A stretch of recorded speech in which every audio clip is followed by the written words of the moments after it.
pessoal! Bom ou não? Estamos aqui hoje para mais um episódio do nosso videocast podcast Aprendi com Papai. Hoje trataremos sobre um tema muito importante, que é a competência 2 na redação do seu Enem. Estamos aqui com a Maria Raquel como nossa convidada. Ela vai se apresentar para vocês daqui a pouquinho. Antes, só preciso falar sobre isso que você está escutando aí no fundo. Olha que coisa boa. Tá vendo esse som de qualidade? Você está escutando o Di Souza. O Di Souza é um artista de Minas Gerais, de Belo Horizonte, e ele toca principalmente em MPB com uma pegada muito legal. O Di Souza, ele vai ser hoje nosso playback. Até então a gente tinha uma vida tão maluca, tão corrida e com tanto desperdício.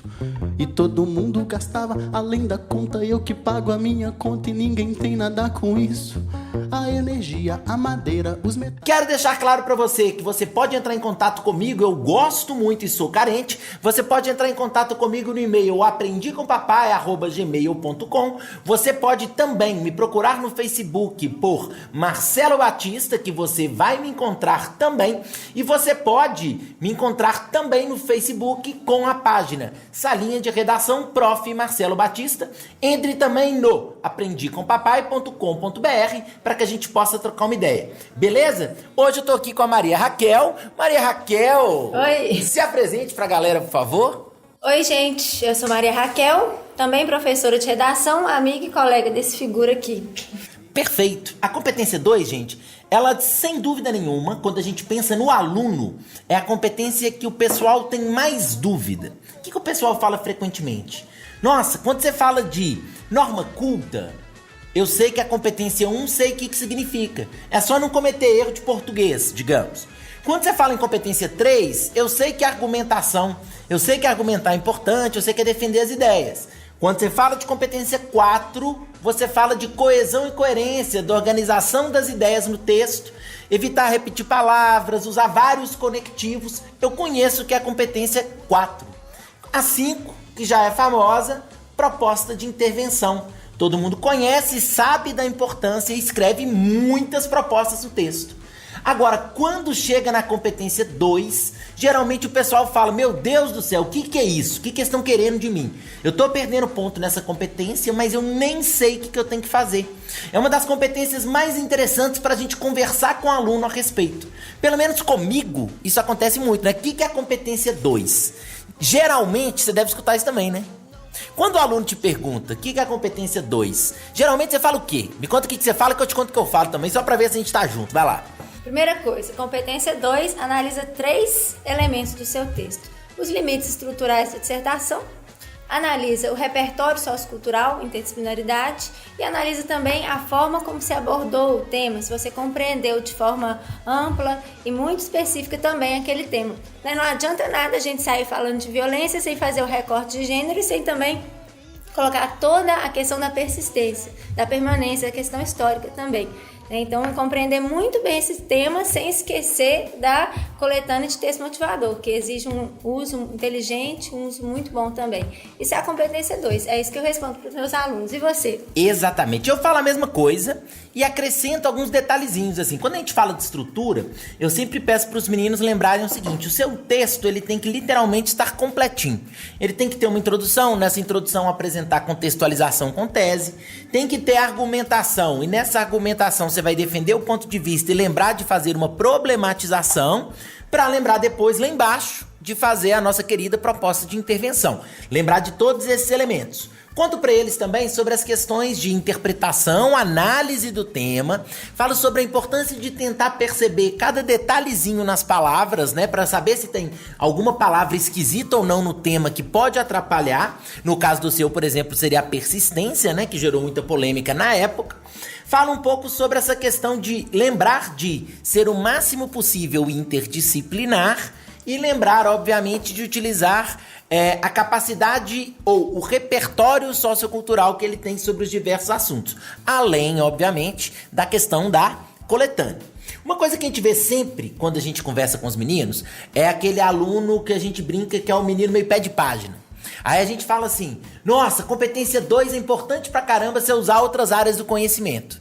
Aí o menino perde noites de sono decorando artigos da Constituição, decorando frases de diversos pensadores e tentando utilizar aquilo no texto, às vezes de uma maneira meio estranha. Você já percebeu isso também? Que muitas vezes o aluno acaba decorando coisa demais, tentando jogar no texto sem conseguir articular? Com certeza. Muitas vezes também a gente vou usar aqui uma frase filosófica que eu aprendi, mas não consegue estabelecer uma relação de fato daquela frase filosófica com o argumento que ele está defendendo. Aí fica aquela coisa muito esquisita, né? Uma frase filosófica que não explica, não fundamenta a problematização que ele quer colocar. Porque é bonito colocar Durkheim. É bonito, mas como que aquilo te ajuda a entender a argumentação? Como que aquilo te ajuda a defender o seu ponto de vista? Isso que é importante. Muitas vezes os alunos esquecem.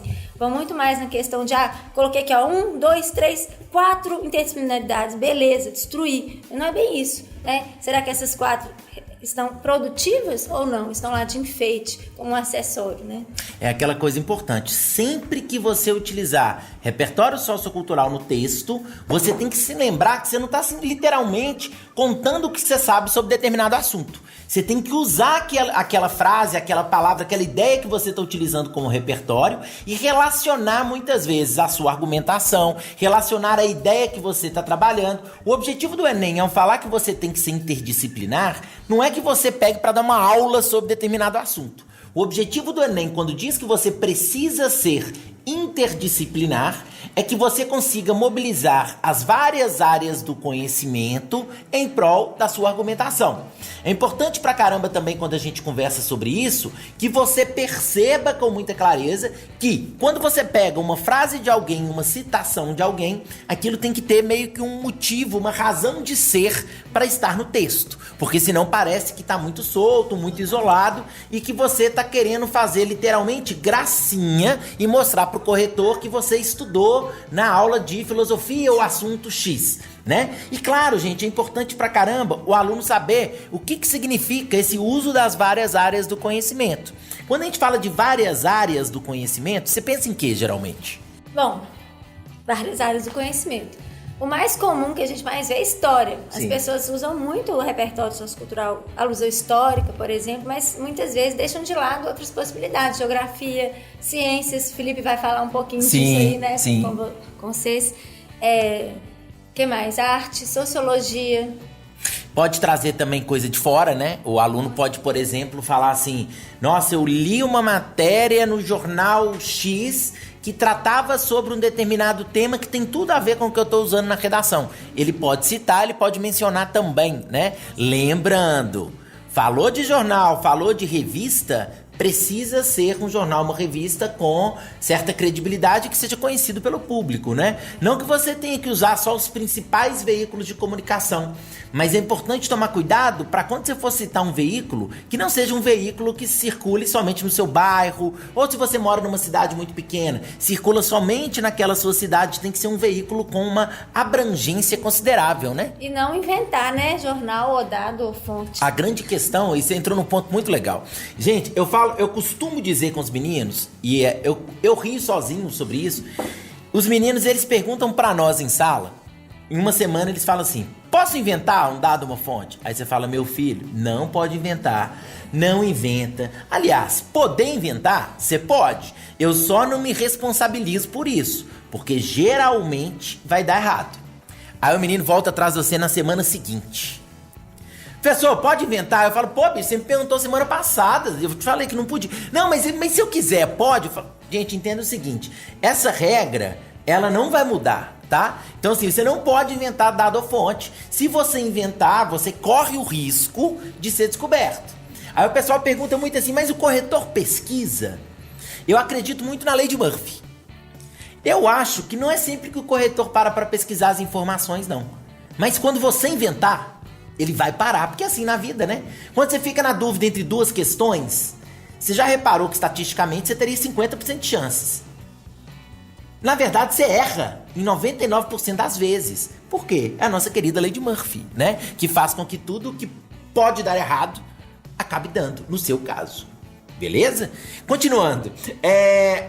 Como que você vê essa questão, por exemplo, de usar música, filme, série. Tem muita gente que fala assim, nossa, eu não sei se eu consigo, se pode, se deve, se é adequado, se é certo utilizar esse tipo de referência. Geralmente, qual a recomendação que você faz para os alunos a respeito disso? Bom, antes de falar o que usar ou não usar, acho que a primeira preocupação que o aluno deve ter é como usar. A gente tem casos clássicos de texto que usou o repertório sociocultural, um funk, e conseguiu tirar uma nota muito boa com esse repertório sociocultural, porque fez muito sentido ali dentro daquela argumentação e dentro daquela problematização. Então, primeira coisa, como que você vai utilizar aquilo ali, eu sempre oriento, é mais importante do que o que você vai usar. Mas, claro que a gente não pode desconsiderar essa parte do que vai ser usado. Se você tiver na mão um axé e um Chico Buarque, eu iria no Chico Buarque. Eu também, com certeza. Né? Com certeza. Mas, geralmente, né, é interessante a gente não ter uma visão assim, só porque é um axé, só porque é um funk, não pode colocar no texto. Olha, geralmente, quando você pega uma coisa assim que é muito popular, muito conhecida e muito de massa, digamos, entre 1000 aspas, é importante o aluno saber o seguinte, geralmente aquilo não demonstra muito o seu conhecimento musical, seu conhecimento intelectual. Mas, se você conseguir em uma situação, o que é raro, fazer aquele uso de maneira produtiva, você pode. Teve uma aluna que no ano retrasado fez no Enem usando o funk, né, o Tapinha Não Dói, falando, por exemplo, que se tem um funk que fala que tapinha não dói, e esse funk é capaz de fazer sucesso e as pessoas gostam muito, isso significa, obviamente, que a violência contra a mulher ainda é muito banalizada. Nesse sentido, até pode usar, mas não é comum. Geralmente você vai falar assim, nossa, então eu posso colocar o funk que eu adoro no meu texto? Olha, é provável que seja mais interessante para você utilizar exemplos da música popular brasileira, a parte mais reconhecida do rap nacional, a parte mais reconhecida de outros estilos musicais e utilizando sempre que possível ou a letra ou o contexto da música, que sempre vai funcionar muito legal para nós. Pode ajudar, inclusive, na sua argumentação. Tem muita gente que pensa que a competência 2 e a competência 3, ou seja, a competência 2 que nós estamos conversando agora, que ela não tem nada a ver com a argumentação. E a gente já sabe que não é bem assim, né? Como que você vê essa relação entre a 2 e a 3? Na verdade, a competência 3 também é uma que dá problema. Eu acho que vale a pena ter uma sessão para falar especificamente dessa competência. A competência 3, o que ela quer? Ela quer selecionar, quer que você selecione bem os argumentos, interprete e utilize esses argumentos para fundamentar o seu ponto de vista. Quando você vai interpretar esses elementos também incluem o repertório sociocultural que você utilizou, as interdisciplinaridades que você utilizou. Ou seja, é utilizar o repertório sociocultural com a finalidade de fundamentar o ponto de vista. Aí já passou para a competência 3. Se esse repertório sociocultural te ajudou a compreender seu ponto de vista de forma ampla, se esse repertório te ajudou a provar esse ponto de vista, pronto. A competência 2 está a serviço da competência 3. E se o seu repertório sociocultural não estiver bem interpretado, aquilo que a gente falou no começo, né? Você colocou lá para pagar de louco, porque achou legal, mas não aprofundou naquilo ali, não relacionou. A sua competência 3 também fica bem prejudicada. Sim. Aí, o cara me tirou ponto nas duas competências? Sim. Uma interfere na outra. Por isso que é muito importante a gente trabalhar essas duas competências sempre que possível juntas, né? E uma pode levar o sucesso em uma, geralmente leva ao sucesso da outra, e o fracasso em uma geralmente leva ao fracasso da outra também, porque as coisas elas acabam se cruzando demais e uma completa a outra. Se você tem uma argumentação muito boa, provavelmente, mesmo sem querer, você vai ter bastante repertório sociocultural e você vai ter bastante interdisciplinaridade. Maria Raquel, muito obrigado. Você vai aparecer depois com a gente de novo falando sobre outro tema, com certeza. Quero te agradecer muito. Quero agradecer ao pessoal que está assistindo a gente. Aproveite as dicas todas da competência 2 e 3 e use no seu texto. Beleza, pessoal? Um abraço, valeu demais, até o próximo episódio. Tchau, tchau, gente.